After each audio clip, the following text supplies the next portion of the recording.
Bienvenidos al módulo 2 del curso de reanimación cardiopulmonar para personal LEGO. Mi nombre es Michelle Altamirano, enfermera docente en Capacitanet. En este módulo abordaremos cómo ejecutar las maniobras de reanimación cardiopulmonar, qué es un desfibrilador externo automático y cómo utilizarlo. Además, les presentaremos las cadenas de supervivencia.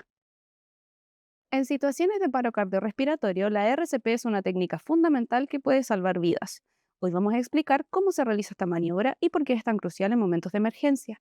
Para esto es importante saber qué significa la reanimación cardiopulmonar. Se define como una técnica esencial para salvar vidas en situaciones de paro cardíaco y consiste en realizar compresiones torácicas para mantener el flujo sanguíneo hacia los órganos vitales y ventilaciones de rescate para mantener la oxigenación.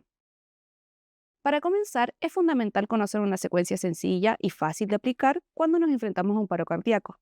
Esta secuencia se conoce como CAD de la reanimación y cada letra representa una acción clave que debemos realizar para asistir al paciente. Además, nos ayudará a actuar de manera organizada, priorizada, debido a que tiene un orden jerárquico. En las siguientes diapositivas revisaremos qué significan cada una de ellas y qué acciones debemos realizar. La letra C significa compresiones torácicas. Las compresiones son fundamentales porque permiten mantener el flujo sanguíneo hacia los órganos vitales como el cerebro y el corazón. Cuando el corazón deja de latir, las compresiones ayudan a mantener la circulación en la sangre, lo que garantiza que los órganos reciban oxígeno y sigan funcionando. En las imágenes pueden observarse las dos fases de compresiones. La fase de compresión en donde se ejerce la presión sobre el pecho para comprimir el corazón y hacer que la sangre fluya. Y la fase de descompresión en donde el tórax debe relajarse para permitir que el corazón se expanda y se llene de sangre, preparándose para la siguiente compresión. Es crucial realizar estas dos fases correctamente. Las compresiones deben tener una profundidad y frecuencia adecuada, lo que explicaremos más adelante. Ahora pasemos a la segunda letra de la secuencia, la A, que corresponde a permeabilización de la vía aérea. Es esencial asegurarnos de que las vías respiratorias de la persona en paro cardiorrespiratorio estén completamente despejadas para permitir que el aire llegue a los pulmones. Un dato importante es que en las personas inconscientes la lengua es una de las principales causas de obstrucción de la vía aérea. Es por esto que, al estar inconsciente, los músculos, incluida la lengua, se relajan, lo que puede bloquear el paso del aire. Por esta razón, es necesario liberar la vía aérea para que el aire pueda pasar con facilidad. Para ello, podemos realizar dos maniobras que explicaremos a continuación. La maniobra frente-mentón es la maniobra de primera elección para despejar la vía aérea, es decir, los conductos que unen el exterior desde la boca hasta los pulmones. Para llevarla a cabo debemos con una mano inclinar la cabeza hacia atrás desde la frente y con la otra mano levantar el mentón. Esto permite abrir las vías respiratorias y asegurar que estén despejadas para facilitar el paso del aire, como se muestra en el video. Es importante tener cuidado de no presionar los tejidos blandos debajo de la mandíbula, ya que esto pudiera causar una obstrucción adicional. Esta técnica se debe utilizar en caso de que no sospechemos de una lesión cervical. La lesión cervical es cualquier tipo de herida o fractura en la columna cervical, es decir, los huesos que componen el cuello. En caso de que tengamos dudas o creamos que el paciente podría haberse lesionado o golpeado esta zona, aplicaremos la segunda técnica que explicaremos en la siguiente diapositiva. La segunda maniobra es la maniobra de tracción mandibular, que se utiliza cuando existe sospecha de lesión cervical, como en los casos de accidentes de tránsito o caídas desde altura. Para realizar esta maniobra debemos con ambas manos traccionar la mandíbula hacia arriba y hacia afuera, tal como se muestra en el video. Es crucial mantener un control constante de la zona para evitar cualquier movimiento adicional que pueda empeorar la posible lesión. Por último, llegamos a la letra B, que corresponde a una buena ventilación. En esta etapa se administrarán respiraciones de rescate. Una vez que hemos despejado las vías aéreas mediante las maniobras de permeabilización, el siguiente paso es asegurar que la persona reciba una ventilación adecuada. Este paso se puede realizar de dos maneras. Boca a boca, en donde debemos tapar la nariz del adulto y realizar un sellado con nuestra boca en la boca del paciente, y en los lactantes se debe cubrir con nuestra boca la nariz y la boca del bebé. Otra manera de realizarlo es usando un dispositivo que sirva como barrera entre el reanimador y el paciente, como mascarillas que tienen una válvula que permiten que el aire entre al paciente y no refluya nada hacia nosotros. El objetivo principal de las ventilaciones es introducir aire a los pulmones, ayudando a que estos recuerden cómo respirar, y para que las ventilaciones sean efectivas, cada respiración debe durar aproximadamente un segundo. Según la actualización de la AJA posterior a la pandemia del COVID-19, en adultos la decisión de realizar o no las ventilaciones queda a criterio del reanimador. Sin embargo, las compresiones deben realizarse de manera continua durante 2 minutos. En cambio, en lactantes, las ventilaciones deben realizarse sin excepción, ya que en este grupo la causa de paro es comúnmente de origen respiratorio. Ahora hablaremos sobre la relación compresión-ventilación, que se refiere a la cantidad de compresiones y respiraciones que deben realizarse en un ciclo durante la reanimación cardiopulmonar. En adultos, la relación es de 30 compresiones torácicas seguida de 2 ventilaciones. En lactantes, si hay 2 reanimadores, la relación es de 15 compresiones por 2 ventilaciones, ya que en el caso del paro cardíaco suele tener un origen respiratorio. Si solo hay un reanimador en el caso del lactante, la relación será la misma que en los adultos, 30 compresiones por 2 ventilaciones. Por otro lado, cada conjunto de 5 ciclos de 30 compresiones y 2 ventilaciones equivaldrá aproximadamente a 2 minutos de RCP. Después de estos 2 minutos debemos evaluar el pulso del paciente. Si el pulso está ausente, debemos continuar con la RCP. Es muy importante recordar que cada 2 minutos debemos evaluar el pulso hasta que llegue el soporte vital avanzado. La aproximación inicial en un paro cardiorrespiratorio se refiere a cómo debemos actuar frente a esta situación de emergencia, y para ello fue creada la cadena de supervivencia. Se trata de un conjunto de pasos que deben seguirse de manera sucesiva cuando ocurre un paro cardiorrespiratorio. Existen dos tipos de cadena, una intrahospitalaria para actuar dentro del hospital y otra extrahospitalaria para actuar fuera del hospital. En este caso, nos enfocaremos en la cadena extrahospitalaria, que consta de 6 eslabones esenciales. 1. La activación del servicio de emergencias, en donde debemos contactar de inmediato a los servicios de emergencia para recibir apoyo profesional. 2. RCP de alta calidad, en donde se deben realizar las maniobras de RCP eficaces para mantener la circulación sanguínea hasta que llegue ayuda. Desfibrilación. Aquí se debe utilizar un desfibrilador externo automático o DEA para restablecer el ritmo cardíaco normal si es necesario. 4. Soporte vital avanzado, en donde el equipo médico especializado brindará un soporte vital avanzado para estabilizar al paciente. 5. Cuidados post-paro cardíaco. Después del paro se proporcionarán cuidados médicos para prevenir complicaciones y mejorar la recuperación. Y 6. La recuperación, que corresponde a la fase de rehabilitación que incluye el seguimiento y la recuperación del paciente. Es fundamental conocer el entorno en el que se encuentra la persona en paro cardiorrespiratorio, ya que la seguridad del lugar es un factor clave para garantizar la intervención efectiva y libre de riesgos. Antes de comenzar con la reanimación, asegúrese de que el lugar sea seguro tanto para usted como para la persona que necesita ayuda. Si el entorno no es seguro, por ejemplo, si está cerca de una carretera con mucho tráfico o si hay combustible derramado o fuego, no se recomienda realizar la RCP, ya que esto podría poner en riesgo su propia seguridad y vida. Solo si el lugar es seguro podrá intervenir con confianza para ayudar a la persona. Para el reconocimiento del PCR lo identificaremos con 3 signos anteriormente mencionados en el módulo 1, que son el estado de conciencia, la respiración y el pulso. El estado de conciencia se evalúa mediante la respuesta a 3 estímulos. La respuesta verbal: si se encuentra la persona desplomada en el suelo, debe dirigirse a ella con voz alta y clara, haciendo preguntas como: Señor, ¿se encuentra bien? ¿Me escucha? Si no obtiene respuesta, debe pasar al siguiente estímulo. Respuesta táctil. Junto con la respuesta verbal, aplique movimientos o palmadas en los hombros de la persona para ver si hay algún tipo de reacción o movimiento. Respuesta al dolor. Si no hay respuesta verbal ni táctil, debe aplicar un estímulo doloroso. Para esto, presione con los nudillos en el centro del pecho de manera firme y lineal. Esto tiene como objetivo intentar obtener alguna reacción. Si la persona no responde a ninguno de estos estímulos, se considera que está inconsciente. Al evaluar el signo de respiración, debemos tener en cuenta lo siguiente. En adultos debemos observar los movimientos del tórax para verificar si hay signos de respiración. En lactantes, la respiración se nota principalmente a nivel abdominal, por lo que debemos observar el abdomen para identificar si hay movimiento respiratorio.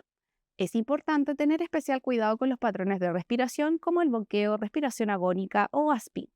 Este tipo de respiración se caracteriza principalmente por jadeos o ronquidos y se considera inadecuada e inefectiva.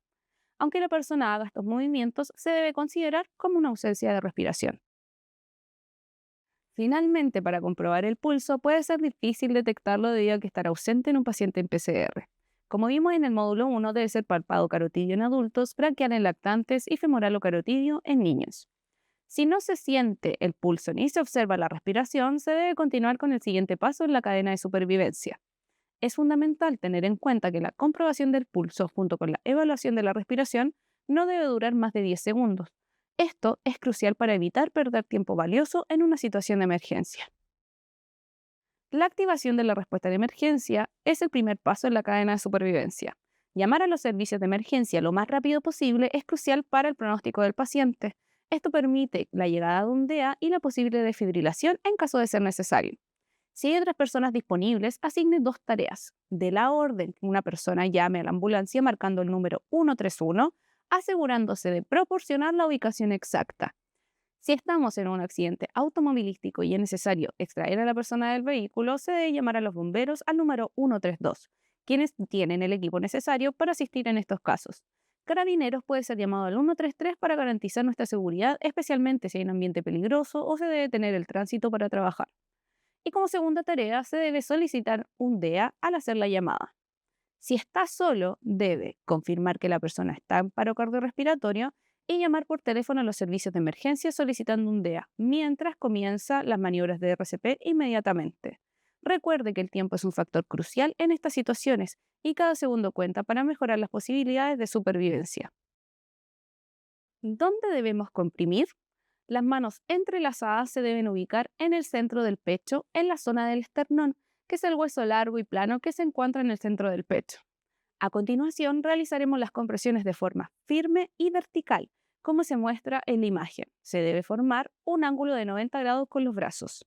La palma de la mano debe estar alineada de manera recta con el hombro y los codos deben estar bloqueados, es decir, no deben flexionarse durante las compresiones. Se debe comprimir con la base de la palma de la mano.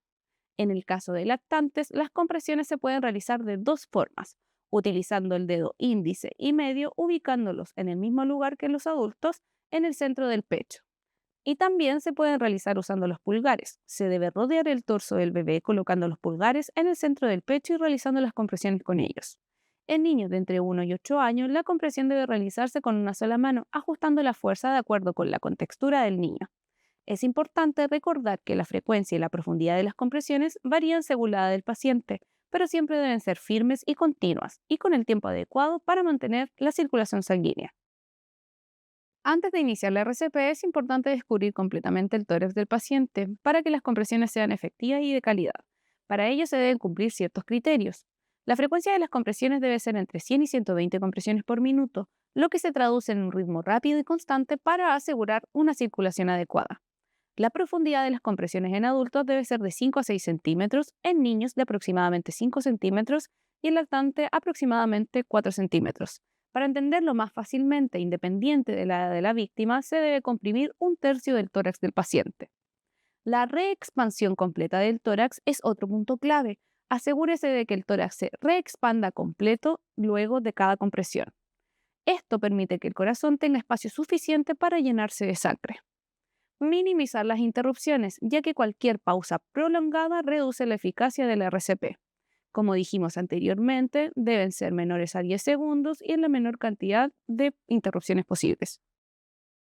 Además de las maniobras de RCP, un dispositivo clave en las situaciones del paro cardiorrespiratorio es el desfibrilador externo automático. Este dispositivo proporciona una descarga eléctrica al corazón con el objetivo de restaurar su ritmo normal.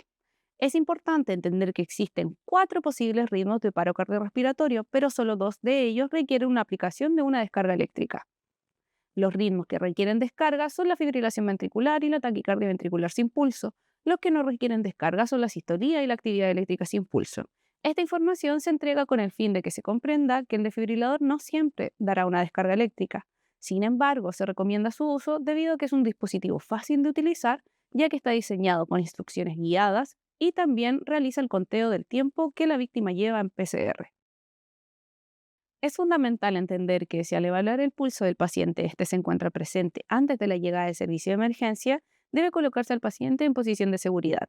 Esta postura asegura que la persona puede respirar con facilidad sin instrucciones y reduce el riesgo de aspirar líquidos o vómitos, lo cual podría ser sumamente peligroso. Para colocar al paciente en posición de seguridad, debe girar cuidadosamente al paciente sobre su lado izquierdo, asegurándose de que su cuerpo esté alineado y controlado durante el movimiento. No fuerce el movimiento si hay señales de lesiones o fracturas, ya que esto podría empeorar la situación. Mantenga la cabeza ligeramente inclinada hacia abajo para permitir el drenaje de líquidos o vómito, evitando que estos entren en las vías respiratorias.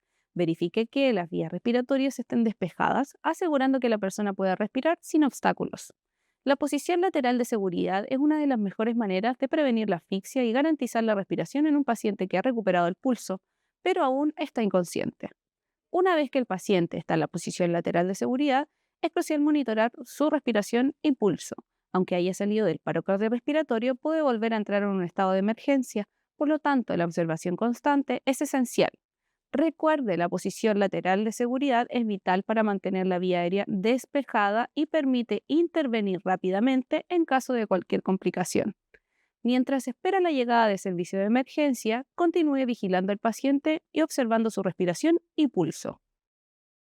Una vez que haya llegado el soporte vital avanzado, es fundamental que el paciente sea trasladado a un hospital con una unidad de cuidados intensivos o UCI.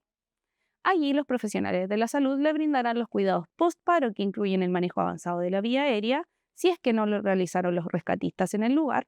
Además, se le administrarán medicamentos por vía intravenosa para estabilizar su estado y se le realizarán una serie de exámenes para evaluar el estado del corazón, el cerebro y otros órganos importantes. Esto nos permitirá saber cómo ha quedado el organismo después del paro cardiorrespiratorio y qué cuidados específicos necesita. Finalmente, el paciente comenzará el proceso de recuperación, que es el último eslabón de la cadena de supervivencia, donde un equipo multidisciplinario de salud, compuesto por médicos, enfermeras, kinesiólogos, fonoaudiólogos, terapeutas ocupacionales y otros profesionales, trabajarán de manera conjunta para optimizar y maximizar una recuperación funcional completa. Para finalizar, gracias por acompañarnos en esta clase. Espero que la información haya sido clara y útil y que ahora te sientas más preparado para enfrentar una situación de emergencia de manera efectiva. Nos vemos en el próximo módulo.